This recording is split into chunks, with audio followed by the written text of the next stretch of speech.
Summer holidays vandachu, நம்ம GT Holidays vandachu. GT Holidays, South India's #1 travel brand. ஆச்சி பாதாம் drink.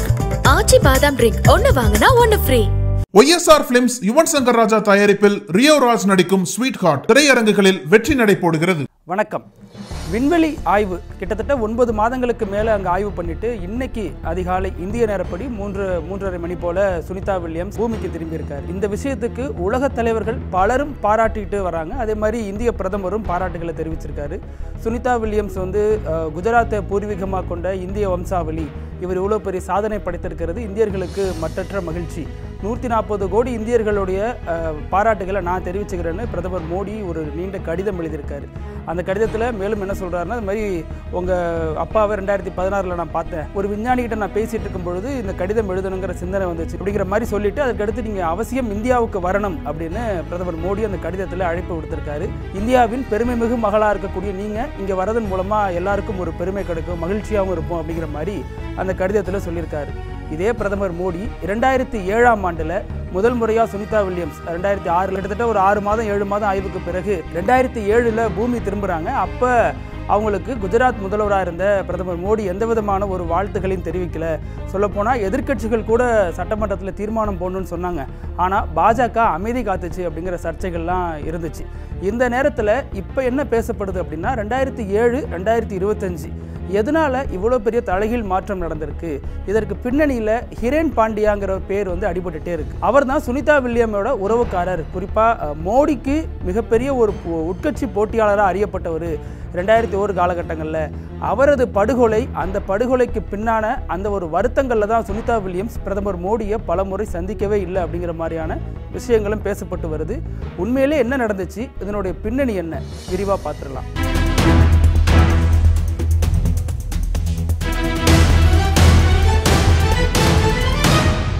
2001 காலகட்டம். பிரதமர் Modi சிஎம்மாக evolve ஆகிற நேரம். அதற்கு முன்னாடி குஜராத்தில் கோகாபாய் பட்டேல் அப்படிங்கிற ஒரு தலைமையில் தான் பாஜக ஆட்சி நடைபெற்று வந்தது. அவருடைய தீவிர விசுவாசி தான் ஹரேன் பாண்டியா. ஹரேன் பாண்டியா யாருன்னா, அவர் பாஜகவினுடைய முக்கிய தலைவர். அப்போ உள்துறை அமைச்சராக இருந்தவர், தீவிர RSS வாதியாக அறியப்பட்டவர். தொடக்க காலத்திலிருந்து RSSல இணைந்து தீவிரமாக பணியாற்றிட்டு வந்தவர். இவர் தான் சுனிதா வில்லியம்ஸினுடைய உறவுக்காரராக இருந்தவர். இதனுடைய தாக்கத்தினால தான் சுனிதா வில்லியம்ஸ் முதல் முறையாக விண்வெளிக்கு போகிறப்ப பிள்ளையார் சிலை, பகவத்கீதையோட பிரதி, அப்புறம் ஒரு சமோசா அதெல்லாம் எடுத்துகிட்டு போனதாக அப்போதைக்கு சொல்லப்பட்டுச்சு இல்லையா? அதை நீட்சியாக தான் இதை பார்க்க வேண்டியதாக இருக்குது. இந்த பின்னணியில் தான் ஹரேன் பாண்டியா பிரதமர் மோடிக்கு மிகப்பெரிய அளவில் ஒரு போட்டியாளராக மாறியிருக்காரு. 2001 காலகட்டத்தில் கோகாபாய் பட்டேல் சரியான நிதி நிர்வாகம் பண்ணலை அப்படிங்கிற அதிருப்தியின் காரணமாக அவரை பாஜக கழட்டி விட முயற்சி பண்ணிச்சு. அதற்கடுத்து அந்த இடத்துல யார் பொருத்தமாக இருப்பார்னு பார்த்தா பிரதமர் மோடியை கொண்டு வைக்கலாம் அப்படின்னு முயற்சி பண்ணாங்க. அப்போது 2001 பிரதமர் மோடி எம்எல்ஏவாக இல்லை. அதனால் அவருக்கு ஒரு சட்டமன்ற தொகுதி வேணும் அப்படிங்கிற அடிப்படையில் தேடப்பட்டுச்சு. அந்த மோதல் தான் ஹரேன் பாண்டியாவுக்கும் பிரதமர் மோடிக்குமான முதல் மோதலாக இருந்துச்சு. ஏன்னா ஹரேன் பாண்டியா வசம் அகமதாபாத்தில் இருக்கக்கூடிய இலிஸ் பிரிட்ஜ் தொகுதி தான் மோடி குறி வச்சிருந்தார். இதனாலேயே ஹரேன் பாண்டியா மோடி மேலே ஒரு அதிருப்தியில் இருந்தார். இது பாரம்பரியமாக நாங்கள் இருந்துட்டு வர தொகுதி, இந்த தொகுதியை தர முடியாது அப்படின்னு ரொம்ப தீவிரமாக சொல்லிட்டாரு. பிரதமர் மோடிக்கு அந்த தொகுதி மேலே ஒரு கண்ணு. ஏன்னா அந்த தொகுதியில் நின்னா எளிதாக ஜெயிச்சிடலாம். ஏற்கனவே பிரதமர் மோடி முதல்வராக தேர்ந்தெடுக்கப்பட்டிருக்காரு. ஆனாலும் 6 மாதத்துக்குள்ளே அவர் முதல்வராக ஆகிடணும், எம்எல்ஏ சீட்டில் நின்று ஜெயிச்சிடணுங்கிற அடிப்படையில் எளிதாக இருக்கக்கூடிய ஒரு தொகுதியில் நிற்கலாம் அப்படின்னு தேர்ந்தப்போ தான் எர்லிஸ் தொகுதியை தேர்ந்தெடுத்தாங்க. அதற்கு பெரிய முட்டுக்கட்டை போட்டவர் தான் ஹரேன் பாண்டியா. இதையடுத்து ராஜ்கோட் தொகுதியில் நின்று அப்புறமா அவர் முதல்வராக வந்தார். இருந்தாலும் அப்போதைய முதல்வர் மோடிக்கும் ஹரேன் பாண்டியாவுக்குமான மோதல்ங்கிறது இங்கிருந்து தான் தொடங்குது. இதையடுத்து ஹரேன் பாண்டியாட்ட கேள்வி கேட்டப்போ, உங்களுக்கு என்ன அவ்வளோ பிரச்சனை, மோடிக்கு கொடுத்தா என்ன அப்படிங்கிறப்ப, இல்லை நான் யாருக்கு வேணாலும் அந்த தொகுதியை விட்டு தருவேன், புதுசாக ஒரு யங்ஸ்டர் கேட்டால் கூட அந்த தொகுதியை விட்டு தருவேன், ஆனால் அந்த நபருக்கு விட்டு தர மாட்டேன் அப்படின்னு சொன்னதெல்லாம் பதிவாகி இருக்குது.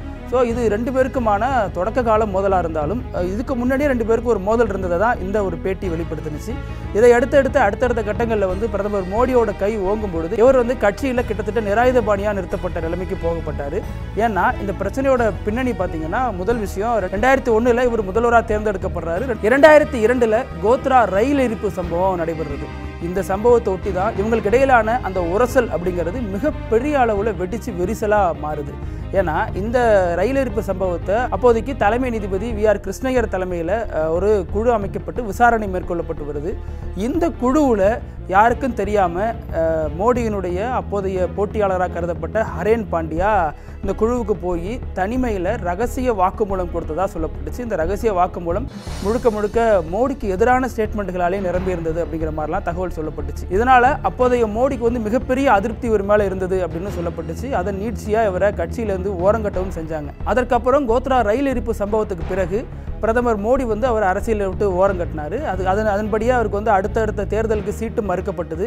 இனிமேல் அவர் இங்கே அரசியல் பண்ண போகிறதில்ல, இனிமேல் அவர் வந்து டெல்லியில் தான் அரசியல் பண்ண போகிறாரு அப்படிங்கிற மாதிரிலாம் சொல்லப்பட்டுச்சு. அவருடைய அமைச்சரவை பதவியும் அவர் ராஜினாமா பண்ணார். இப்படின்னு பல அடுத்தடுத்த மோதல் இவங்க 2 பேருக்கும் நடந்துகிட்டு இருந்துச்சு. குறிப்பாக கோத்ரா ரயில் சம்பவத்தில் ஒரு முக்கியமான சில விஷயங்கள்லாம் பகிர்ந்துக்கிட்டாரு அப்படிங்கிற மாதிரிலாம் பேசப்பட்டு வந்துச்சு. இப்படி கட்சியிலையும் ஆட்சியிலையும் பவரே இல்லாத ஒரு நபராக ஹரேன் பாண்டியா மாறினதுக்கப்புறம் 2003 மார்ச் 26 அன்னைக்கு வழக்கம் போல அகமதாபாத்தில் இருக்கக்கூடிய லே கார்டன்கிற ஒரு ஏரியாவில் வாக்கிங் போயிருக்காரு. அது அவரது வழக்கம். காலையில் வாக்கிங் போவார், சாயந்தரம் கோல்ஃப் விளையாடுவார். இந்த மாதிரி உடற்பயிற்சி செஞ்சுட்டு இருக்கிறது அவருடைய வழக்கமாக இருந்துச்சு. இந்த நேரத்தில் தான் அன்னைக்கு காலையில் சரியாக ஒரு 7:30 மணி அளவில் வாக்கிங்லாம் முடிச்சுட்டு வந்து அவரோட ஒயிட் கலர் மாருதி 800 காரில் உட்காந்துருக்காரு. அப்போதைக்கு அந்த வழியாக வந்த மர்ம நபர்கள் சிலர் வந்து அவருடைய கண்ணாடி கொஞ்சோண்டு கார் கண்ணாடி லைட்டாக இறக்கப்பட்டிருக்கு. அந்த சமயத்தை சரியாக பார்த்து அவரை ஷாட் பண்ணியிருக்காங்க. கிட்டத்தட்ட ஒரு 5 குண்டு அவர் மீது பாய்ச்சப்பட்டுச்சு. அதில் 3 குண்டுகள் மார்பு பகுதியிலையும், 1 குண்டு கழுத்துலையும், 1 குண்டு ஒரு கையிலையும் பட்டிருக்கு அப்படின்னு பின்னாட்களில் தெரிய வந்துச்சு. ஆனாலும் இதுலேயே ஒரு மர்மம் இருக்குது. என்னென்னா, இது யார் கொண்டாங்க என்னங்கிறத தாண்டி அவர் அன்னைக்கு கொலை செய்யப்பட்ட அன்னைக்கு உடனடியாக கண்டெடுக்கப்படலை. காரிலே கடந்திருக்காரு. கிட்டத்தட்ட 3.5 மணி நேரம் கழித்து காலையில் 10:30 மணிக்கு தான் அவரது உதவியாளர் அவரை ஐடென்டிஃபை பண்ணார் அப்படின்னு சொல்லப்படுது. அது வரைக்கும் சாலையில் போனவங்க வந்தவங்களாம் ஏன் அவரை கவனிக்கலை அப்படிங்கிற மாதிரியான கேள்விகள் இன்னைய வரைக்கும் தொக்கி நிற்குது. இது 2002 கோத்ரா ரயில் எரிப்பு கலவரத்துக்கு எதிராக பழிவாங்கும் நடவடிக்கையாக நடத்தப்படுது, ஹிந்துத்துவ நபர்கள் மீது இந்த தாக்குதல் நடத்தப்படுதுன்னு சொல்லப்பட்டாலும் இதில் இன்னொரு பக்கத்தில் பிரதமர் மோடி, அமித்ஷா மேலே இந்த ஒரு குற்றச்சாட்டு வைக்கப்பட்டுட்டே வருது. இவங்களுடைய அரசு தான் அதுக்கு காரணங்கிற மாதிரி இறந்து போன ஹரேன் பாண்டியாவோட தந்தை, அவருடைய மனைவி எல்லாருமே தொடர்ந்து குற்றச்சாட்டை முன் வச்சுட்டே வராங்க.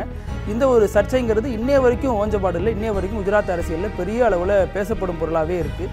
இந்த நேரத்தில் இந்த வழக்கு சம்பந்தமாக இந்த தனி நீதிமன்றம் ஒன்று அமைக்கப்படுது. அதில் விசாரணைகள் நடைபெற்று வருது. அந்த நீதிமன்றம் ஒரு 12 பேரை குற்றவாளி அப்படிங்கிற அடிப்படையில் தீர்ப்பு கொடுக்குது. 2007 தனி நீதிமன்றம் கொடுத்த இந்த தீர்ப்பை குஜராத் உயர்நீதிமன்றம் மறுக்குது. இது வந்து ஒரு சரியான திசையில் வழக்கு போகலை, கிட்டத்தட்ட இது வந்து போலீஸு, சிபிஐலாம் ஒரு போலியான ஆதாரங்களை ஜோடிக்கிறாங்கிற அளவுக்கு மிக கடுமையாக நீதிபதிகள் அந்த அரசோட அமைப்புகளை கடுமையாக சாடுறாங்க. அதற்கடுத்து இதில் பின்னணியில் யார் யார் உண்மை குற்றவாளின்னு கண்டுபிடிங்க அப்படின்னு குஜராத் உயர்நீதிமன்றம் அந்த விசாரணை நீதிமன்றத்தால் தண்டிக்கப்பட்ட 12 பேரையும் விடுதலை பண்ணுது. இது இந்த வழக்கில் பெரிய அளவில் அதிர்வலைகளை ஏற்படுத்துது. 2007 12 பேர் குற்றவாளிகள் சொல்லப்பட்ட இடத்துல 2011 குஜராத் உயர்நீதிமன்றம் வேறு மாதிரியான தீர்ப்பு தர்றதுங்கிறது பெரிய அளவில் பேசப்பட்டுச்சு. இதில் முக்கியமான குற்றவாளி யாருங்கிறத உண்மையாக கண்டுபிடிங்க அப்படின்னு சொன்னதும், சிபிஐ போலீஸ் வேணும்னே இந்த வழக்கை திசை மாற்றுறதுன்னு சொன்னதும் பெரிய அளவில் கவனத்தில் கொள்ளத்தக்கதாக மாறினுச்சு. இதையடுத்து அன்னைக்கு மோடி தலைமையிலான அரசு உச்சநீதிமன்றத்துக்கு போது இது வந்து உயர்நீதிமன்றம் மறுத்திருக்கு அப்படிங்கிற அடிப்படையில் இதை விசாரித்த உச்சநீதிமன்றம் அந்த 12 பேர் தான் குற்றவாளி, அதில் மாற்றுக்கருத்து இல்லை, முறையான விசாரணையை நீதிமன்றம் பண்ணலை அப்படிங்கிற பேரில் சொல்லி அந்த 12 பேரை மறுபடியும் குற்றவாளின்னு உறுதிப்படுத்துது. இந்த தொடர்ந்து அடுத்தடுத்து இந்த மாதிரி மாறி மாறி வர்றது குஜராத் அரசியலில் பெரிய அளவில் ஒரு பேசத்தக்க பொருளாக மாறுது. அதே நேரம் தொடர்ந்து ஹரேன் பாண்டியாவோட தந்தையும் மனைவியும் மோடி அரசுக்கு இதில் தொடர்பு இருக்குது அப்படின்னு சொல்லிட்டு கணவரோட மரணத்தை மோடி அரசோடு இணைச்சு பேசிக்கிட்டே வந்தாங்க. இது அப்போதைய முதல்வர் மோடிக்கு பெரிய ஒரு தலைவலியாகவே பார்க்கப்பட்டுச்சு. இதில் சுனிதா வில்லியம்ஸ் எங்கே வராங்க அப்படின்னா 1998 காலகட்டங்களில் ஹரேன் பாண்டியா எம்எல்ஏ தொகுதியில் போட்டிடுறாரு. அந்த பிரச்சாரத்துக்கு வந்திருக்காங்க. அதற்கப்புறம் அவர் வெற்றி பெற்றதுக்கப்புறம் அந்த நிகழ்வில் வந்து சுனிதா வில்லியம்ஸ் கலந்துருக்காங்க. இந்த நேரத்தில் தான் 2003 அவர் படுகொலை செய்யப்பட்ட சமயத்தில் அவங்களால வர முடியல. ஏன்னா அந்த சமயத்தில் விண்வெளி பயிற்சியில் இருந்தாங்க அப்படின்னு சொல்லப்படுது. ஸோ 2003 இவர் கொலை செய்யப்பட்டிருந்தாலும் 2007 காலகட்டத்தில் தான் முதல் முறையாக சுனிதா வில்லியம்ஸ் விண்வெளிக்கு ஆய்வுக்காக போகிறாங்க. அப்படி போயிட்டு வரும்பொழுது இவருடைய உறவுக்காரர் சுனிதா வில்லியம்ஸ்கிற அடிப்படையில் அப்போதைய முதல்வராக இருந்த மோடியை இவர் சந்திக்க விரும்பியும் சுனிதா வில்லியம்ஸ் சந்திக்கலை அப்படிங்கிற ஒரு சர்ச்சை இன்றளவும் பேசப்பட்டு வருது.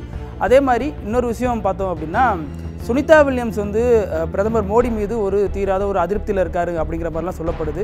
ஆனால் பிரதமர் எழுதின கடிதத்தில் என்ன சொல்கிறாருன்னா, சுனிதா வில்லியம்ஸோட தந்தையோடலாம் நான் பேசியிருக்கேன், உங்களை பற்றி பெருமையாக பேசியிருக்கேன் அப்படிங்கிறலாம் பதிவு பண்ணிட்டே வராரு. அதன் நீட்சியாக தான் 2007 அப்போதைக்கு குஜராத் மகளா சுனிதா வில்லியம்ஸை மோடி பார்க்கல அப்படின்னு சொல்லப்படுது. ஹரேன் பாண்டியா அந்த தொடர்பான வழக்கில், அந்த தொடர்பான விஷயத்தில் சுனிதா வில்லியம்ஸ் மோடியை சந்திக்காமல் இருந்தது, அதனால மோடி அவருக்கு உரிய மரியாதை தரல அப்படிங்கிற மாதிரிலாம் சொல்லப்பட்டுச்சு. ஆனால் இது தொடர்பாக கேரள காங்கிரஸ் போட்டிருக்க ட்வீட் ஒன்று வைரல் ஆகிட்டு வருது. அந்த ட்வீட்டில் என்ன சொல்கிறாங்கன்னா, பிரதமர் மோடி இந்தியாவுக்கு வரணும் அப்படின்னு சொல்லிட்டு சுனிதா வில்லியம்ஸ்க்கு கொடுத்துருக்க அந்த கடிதத்தை வந்து அவர் கசக்கி குப்பையில் தான் போடுவார், ஏன்னா அவரது சகோதரரான ஹரேன் பாண்டியா கொலை வழக்கு தான் அதற்கு காரணம் அப்படிங்கிற மாதிரி கடுமையான விமர்சனங்களை முன் வச்சுருந்தாங்க. இதில் பிரதமர் மோடி வந்து அவருக்கான சுனிதா வில்லியம்ஸ்க்கான முக்கியத்துவத்தை கொடுக்கல அப்படின்னு சொல்லப்படுறது ஒரு புறம். இன்னொரு புறம் இல்லை அப்படிலாம் இல்லை, பிரதமர் மோடி வந்து அவங்களுக்கு பாராட்டு விழாவை நடத்தினார் அப்படிங்கிற மாதிரி தகவல் இன்னொரு புறம் சொல்லப்பட்டு வருது. இதில் உண்மை என்ன அப்படின்னு பார்த்தோம்னா, 2007 காலகட்டத்தில் சுனிதா வில்லியம்ஸ்க்கு உரிய அங்கீகாரம் கொடுக்கறதுக்கு அப்போதைக்கு மோடி அரசு கொஞ்சம் தயங்கினது அப்படிங்கிறது உண்மைதான். அதில் பல எதிர்க்கட்சிகள் வந்து கடுமையான விமர்சனங்களை முன் வச்சாங்க. அதே மாதிரி விஸ்வ குஜராத்தி சமாஜம் போன்ற அமைப்புகள்லாம் கடுமையான அழுத்தத்தை கொடுத்தாங்க.